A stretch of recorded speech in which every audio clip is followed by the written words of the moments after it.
యెషయా గ్రంథం 46వ అధ్యాయం. బేలు కూలుచున్నది, నెబో కృంగుచున్నది.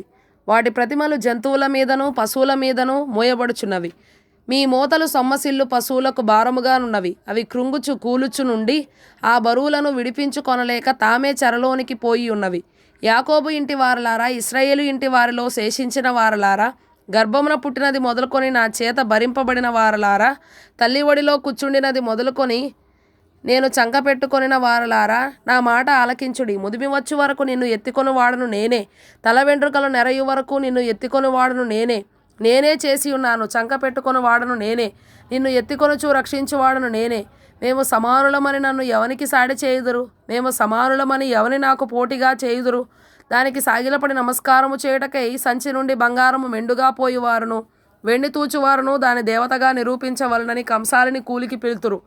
వారు భుజం మీద దానిని ఎక్కించుకొందరు, దాన్ని మోసుకొని పోయి తగిన చోట నిలువబెట్టుదురు.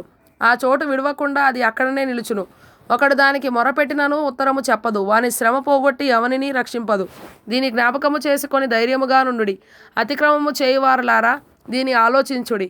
చాలా పూర్వమున జరిగిన వాటిని జ్ఞాపకము చేసుకొనుడి.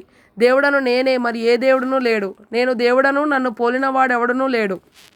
నా ఆలోచన నిలుచుననియు నా చిత్తమంతయు నెరవేర్చుకొనిదననియు చెప్పుకొనుచు ఆది నుండి నేనే కలుగబో వాటిని తెలియజేయుచున్నాను. పూర్వకాలము నుండి నేనే ఇంకా జరగని వాటిని తెలియజేయుచున్నాను. తూర్పు నుండి క్రూరపక్షిని రప్పించుచున్నాను. దూరదేశం నుండి నేను యోచించిన కార్యమును నెరవేర్చువానిని పిలుచుచున్నాను. నేను చెప్పియున్నాను, దాన్ని నెరవేర్చెదను. ఉద్దేశించియున్నాను, సఫలపరచెదను. కఠిన హృదయులై నీతికి దూరముగా ఉన్నవారలారా, నా మాట ఆలకించుడి. నా నీతిని దగ్గరకు రప్పించియున్నాను, అది దూరమున లేదు. నా రక్షణ ఆలస్యము చేయలేదు. సియోనులో రక్షణ నుండి నియమించుచున్నాను. ఇశ్రాయేలునకు నా మహిమను అనుగ్రహించుచున్నాను.